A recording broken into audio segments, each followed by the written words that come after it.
The Companies Act 2013 has introduced the concept of corporate social responsibility and has made this a mandatory provision for companies to follow it.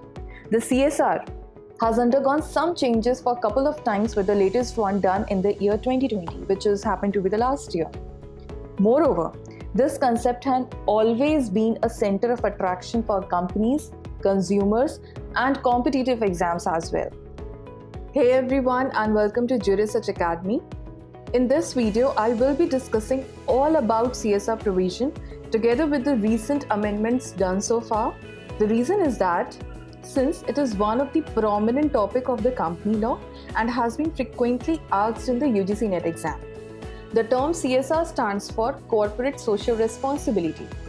It refers to initiatives taken up by the company to give back to the society. Or you may also say that it is a business approach that contributes to sustainable development by delivering economic, social, and environmental benefits for all stakeholders, for all consumers, for all employees, or any community of people who are directly or indirectly associated or affected by the company. So CSR is just not a charity, it is a legal obligation which is being laid upon the company to contribute towards the society, to give it back to the society. Hence, all relevant provisions of CSR is given under section 135, wherein under subsection 1 you are going to find the eligibility criteria of companies. So let us see what does it say. So according to subsection 1, every company having net worth of 500 crore, turnover of 1000 crore or net profit of 5 crore. So according to this, it is not, the companies, it doesn't mean that it should be a public company or a private company. So it could be any company. And if they are having this data immediately preceding financial year, then they are obligated to invest after the CSR activities. Now, the moment the company has complied with subsection 1, it is obligated to form a CSR committee.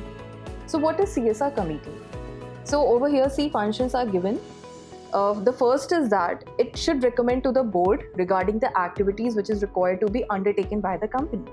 And the CSR activities is being specified under Schedule 7 given under the Companies Act. Second function is that it will recommend the amount of expenditure on activities. And third is it will monitor the CSR policy from time to time. So basically, it will look after the working mechanism of CSR activities, like how it should be carried out. And it will formulate the policies regarding that. Second important thing which you should keep in your mind is what should be the constitution of CSR committee. So there should be 3 or more directors, and out of which at least one should be the independent director. The inclusion of independent director implies that the decision which is taken by the CSR committee, it shouldn't be biased. It shouldn't be biased towards the customers or towards the stakeholders or anyone who has been involved with the company. Now, the next vital thing that comes in our mind is that how much the amount is required to be expended by the company. So, the amount required is 2% of the average net profit, and this average net profit you are going to take out from the immediately preceding 3 financial years which the company has made. So the CSR amount equals to the 2% of the average net profit, and that average net profit should be taken out from 3 immediately preceding financial years.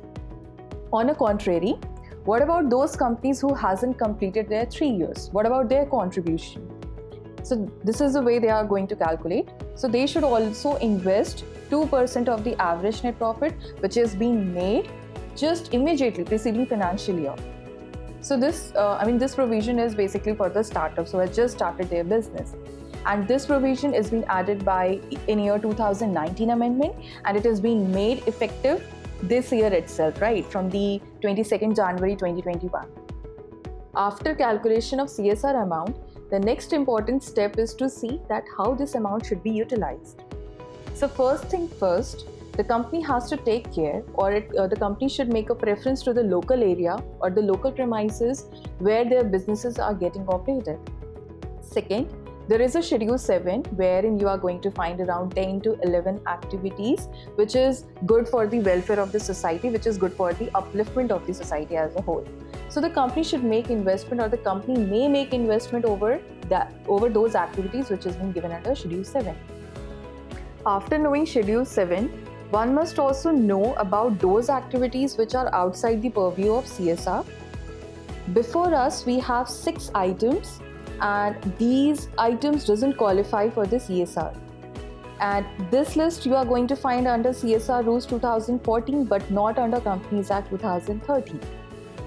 So let us see what are these activities. So the activities of the company which is undertaken in normal course of business or undertaken outside India or benefiting the employees or contributing to political parties. So all these type of things or all these type of transactions, they are not covered under the CSR. The reason why I have included this point is the activity which is benefiting the employees. This has been already asked in the previous year attempt. So please do have a look over the other items, other transactions as well. So there could be a situation where the company is not able to utilize its entire CSR amount. Then what should be the treatment of the unspent CSR amount? So before I discuss the treatment of this amount, let us understand what is ongoing project. The definition for ongoing project is given under CSR rules. It is not given under Companies Act 2013. So what is ongoing project? It is nothing, it is just a multi-year project and whose timelines doesn't go beyond 3 years.